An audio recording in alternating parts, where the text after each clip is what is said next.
Abusia near Elbow Boba our prophet Owusu Bempah and prophet Nigel Gaisie and Tamno to live in a canas was away no a shasia fee and able who na Cassia Pana so Becaya Sunday and I've been making reactions we say a brand to be a friend of Seka Kaya or ye prophet Nigel Gaisie in the Sophocatwa upon now sorry they were up upon the show and the show penny nana say and some be a course so I want it to a bra now when we expose no Kaka course who can't some something nano. What say and no print to pa prophet Nigel Gaisie chow. Now what pan the chow we na so for penny comes and say a chow parade them by media chow na why na neshi wachi a mouth me who do casa and some no and a crack be proud to say a prophet Isaac Owusu Bempah and a shed that in Zabusia way a course of Quasieda I was so for penny Nigel Gaisie now sorry them on that video the better ones so no now social media for a share video no not one more as the same video as and the course of prophet Nigel Gaisie them body ready a yet and a course of the Busia will be nim at the depot say, yeah, prophet Nigel Gaisie, any prophet Isaac Owusu Bempah, as of work say in your one more prayer home, said dear next woman, Tama, one more prayer on us. So, maybe say a film query, you know, not at the depot say, I want more air want to pan, a throw about the dead young when I know air cassing. Prophet Isaac Owusu Bempah, as of one ketwano, one more so about at the in wire, I call my prophet Nigel Gaisie, say, near one neck a cry and a dumashe. Na one more who now one person catch prophet Nigel Gaisie say what person the prophet Isaac Owusu Bempah from the day and ya there say one be my fine am all the papa no any my from no ne someone kakra no ba prophet Isaac Owusu Bempah ya wo be kan ye audios any chats in nebusia na me no ka say omo de nyina aba beto abonten a message so be kam ho ne akwa share na ye kwhwe no me subscribe button so too much gh aya no wa kai so the bell no be kan ho sa no upload me to mo from the first person ya won sa ebidi kan aka okay entino ye toto na no eno okoka se ana anototo na ti bi na allergy se ehunahuna bi bam se nipa na wokotena no show no so no odam ma ye case ti ano se me party na wo power meti ma ye ode me pese me ye obia enti kanukura bi ewom na me mfa bo ne nchew ena branche no esu koka se eye prophet Isaac Owusu Bempah ena tio chief wan kase papa ne ma ne ko kansem no o se papa ne de no ye den ekọ ho na dieti na branche ne kansa menim so wo pese ye to so ana me ntwa wo beto so o se we no o kase papa ene so ne nsa ne de ne ko ye wo so man hye adwuma ni dabi mi wa kwesi ada no o kasa no o se okoto papa wona tu ezi akwa nsem mienu 1 papa na de me koye 2 me koto no ho anyway ya fa no twentwen we to aso bebia eye den enu chief how did you get to know him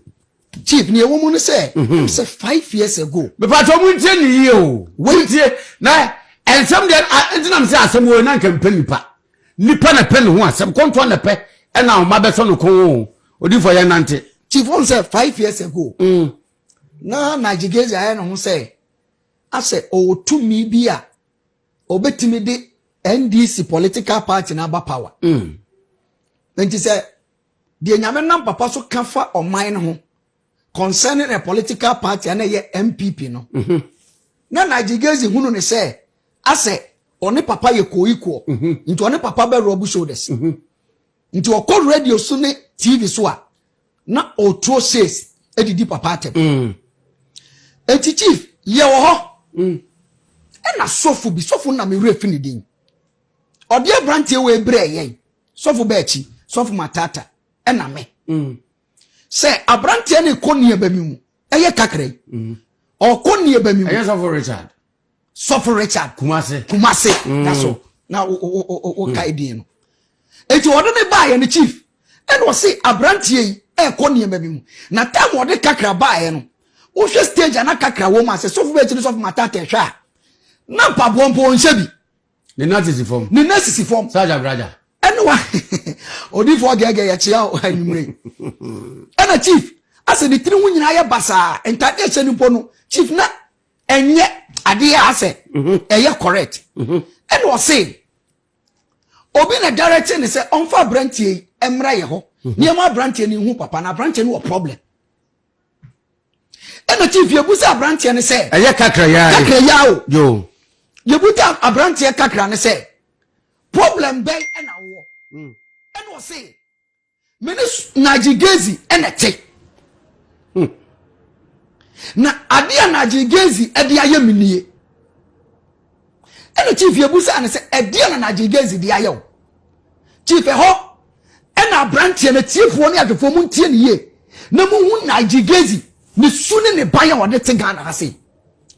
adwumone ne dose dodo chief asemwe aba ye mo so da o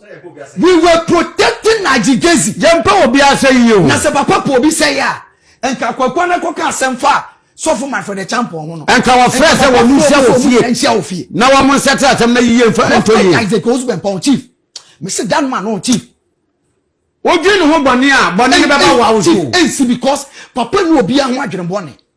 ukonkom wa beba wa Owusu so ukonkom wa beba wa Owusu so e ya sembe ya ena Nigel Gaisie e dia ye kakra ye okokoto so opa ne chewa na efa ne tirimu no efa ne tirimu obehia mo yi obehia ye no e ya sembe ya difo konkomo so e honum na abrantie kakra yi ebe yi ne phone ayi video say yentwe video yi chief yentwe video no na abrantie kakra yi wo ye naked on sese asebe ne bema e da so na wo hwe video na sebe aso oni oba da wie no kuta tissue pepa no no de pepa ne bema ho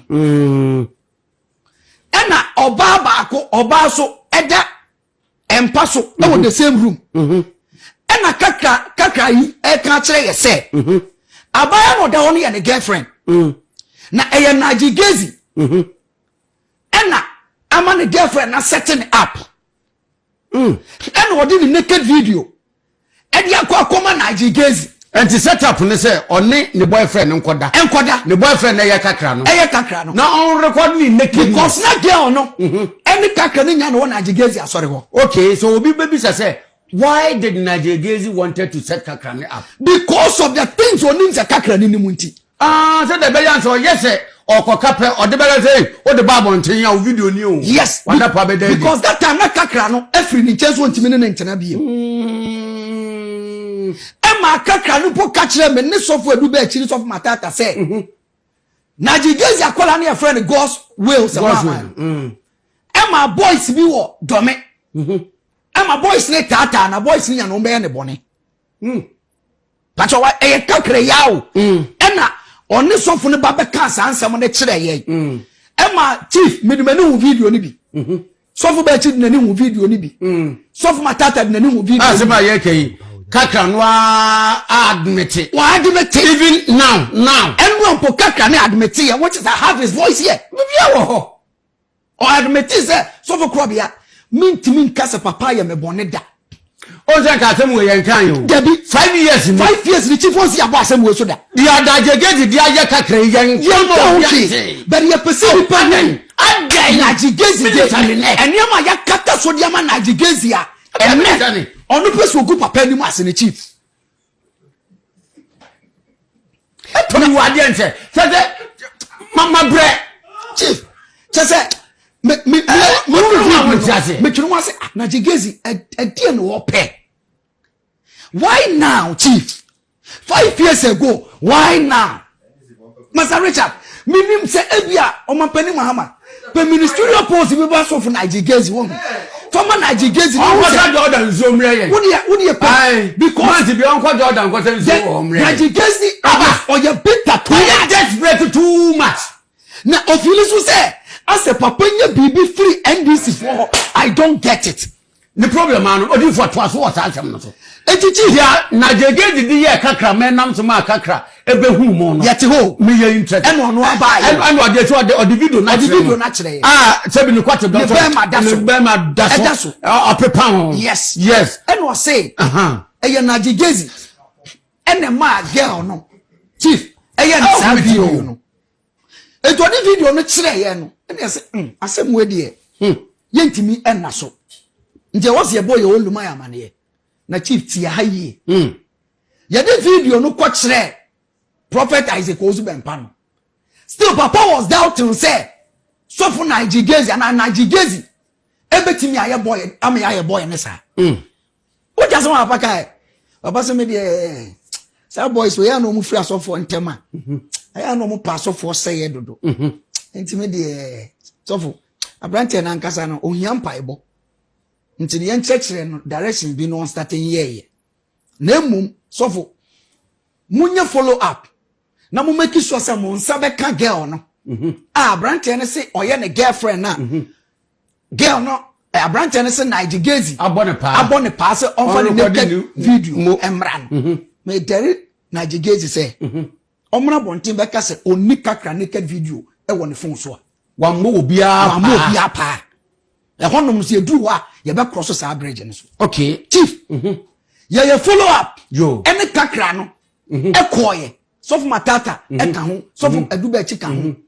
ena se bi Bempah wonya no baby ko yi yes na me fa na crazy yes na ono so ka ho e ma ye ko dome side ho no da bi poku ase amasaman side ho e ho e na se na girl no te ye insetimi ko kan girl no e ma ye ma kakra no se ye be se ya asem ni police case betie fontie ni ye na se Nigel Gaisie tia 5 years na chief ye nka asem we da on po onte se nye bia girl na bebo na mane a chief ye call girl no no no uni dia girl na ye se the great Owusu Bempah pe wo down for girl ni yi out di benya den chief ni epo girl ni yi chat oni Nigel Gaisie ka e chat WhatsApp e ko ya Nigel Gaisie che ne se on fa so na onye video no fa mre no o dan say oso ye boa o yi na no girl ni wie ye no girl no stay ye call Master Richard call sir goes way any Nigel Gaisie e friend ne kasa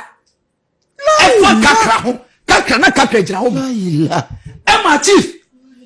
chief ahana me say the man called prophet as a goes Bempah on penny pebi down for chief ye free papa no meanwhile before mo be free papa no more Fred Jordan. Me ba o chief. Your Fred Jordan. As I say, go jam me minimum say we ni say. Sa da no mo Fred ye no. Yes. Me ye kwesi adawo. Yes. Na me kwa koye show. Ti no say ka me ka ho no me nko. Yes. Na so koye show. Me ka so eyi man random na bi mu kodru first like Kanesia. Kanesi wo. Hey. Chief, your Fred Jordan. As I say, wo yam rantanyene wo doko. E ka kire ni say, asam na branch ne de ba ye. E yampa.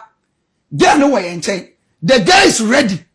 Say, baby I didn't be ko bi obeka no kure say. Nigel Gaisie ne catch and say on video kakra nakedness in family.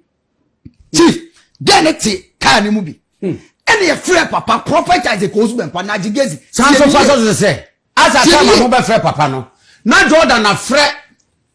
say Accra say headquarters. Ama wa ma ye ready twen. Ma ye ready twen ya. Oh come on. Master Richard, ye dey girl ne ko.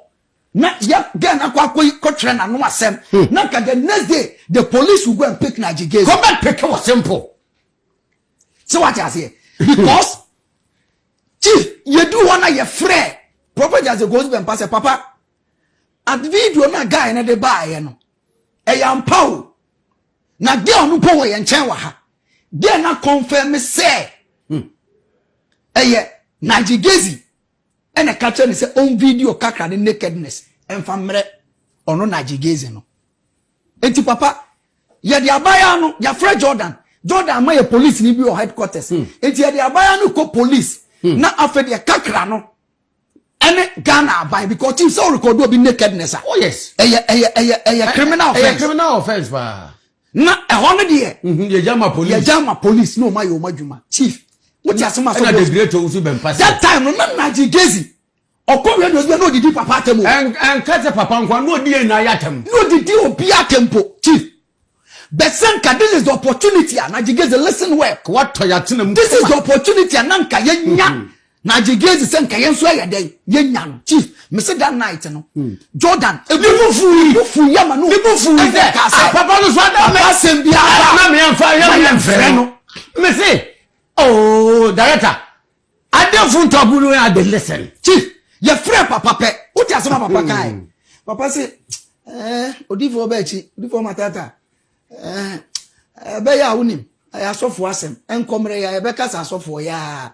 Nti de unim. Muchaso. Kakra ne wo hemfa. Ne so wa. Na o se kakra. Wo de unim. munya abaya no man nko wate na wo de kakra twa so na ade ekye a so fo ba echi mo make sure say mo de kakra beba